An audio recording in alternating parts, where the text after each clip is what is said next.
بسم الله الرحمن الرحيم. السلام عليكم ورحمه الله وبركاته. مشاهدينا المحترمين على اليوتيوب، بتمنى حضراتكم لايك وشير ونشترك في القناه عشان يوصلكم كل جديد، ونصلي على النبي في الكومنتات.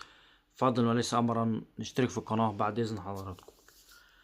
المباراه منتخبنا الوطني انتهت بنتيجه 2-1، مباراه وديه ساعدنا افريقيا. يعني هو الاداء غير مبشر. وجهة نظري شايف الاداء يعني مش هو احسن حاجه، ولكن عندنا غيابات طبعا. تريزيجيه ما لعبش، عندنا محمد صلاح لسه ما كانش موجود النهارده. عندنا تريزيجيه، عندنا قلت تريزيجيه، عندنا مرموش، في ناس كتير ما لعبتش. فان شاء الله باذن الله مع وجود الناس دي في افريقيا ان شاء الله يقدروا يفرحونا.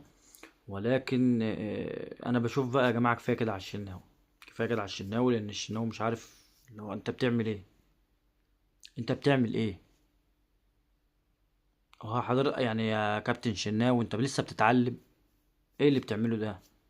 مش فاهم ومش عارف في ايه بالظبط. مش انا مش عارف اتكلم والله من اخطاء الكارثيه اللي بيعملها الشناوي. والله بقاله مده، يعني حرفيا من تقريبا كده من بدايه الموسم ده بيعمل حاجات غريبه والله.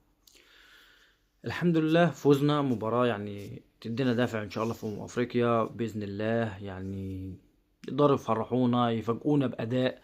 نشوف اداء غير كده طبعا، غير كده خالص. نشوف بقى غيرة بقى على التيشيرت، بقى غيرة على يعني بلدكو. العبوا، العبوا بقى حتى لو بتلعبوا من غير مدير فني. العبوا بقى، العبوا بقى وفرحونا وهاتوا لنا البطولة. يعني معلش، المنتخبات دي ما هياش بقى يعني انت معلش كل افريقيا كلها يعني معلش كلها عارفة بعضها زي ما بيقولوا، كلها عارفة بعضها.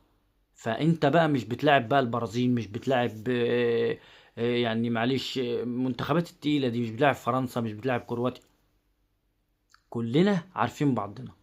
فنلعب، نلعب بقى وخلي عندكم دم. خلي عندكم دم عشان الناس خلاص اتخنقت، ومحدش يطلع يتكلم بقى.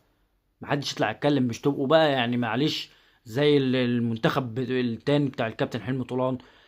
مش فاهم في ايه يا جماعة. هو انتوا ازاي بيبقى ليكوا عين تطلعوا تردوا على الناس كده؟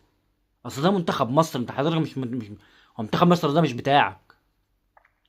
منتخب مصر ده مش حاجة خاصة بيك انت. حضرتك شغال مش قد المهمة، سيبها وامشي. ده الكلام ده لأي حد، ده منتخب مصر. فانت مش هتمنع الناس انها تطلع تنتقدك او الناس تهاجمك. ده الطبيعي وده العادي. مش قد الانتقاد ومش قد المهاجمة، ما تطلعش وما تشتغلش وخليك في بيتك احسن.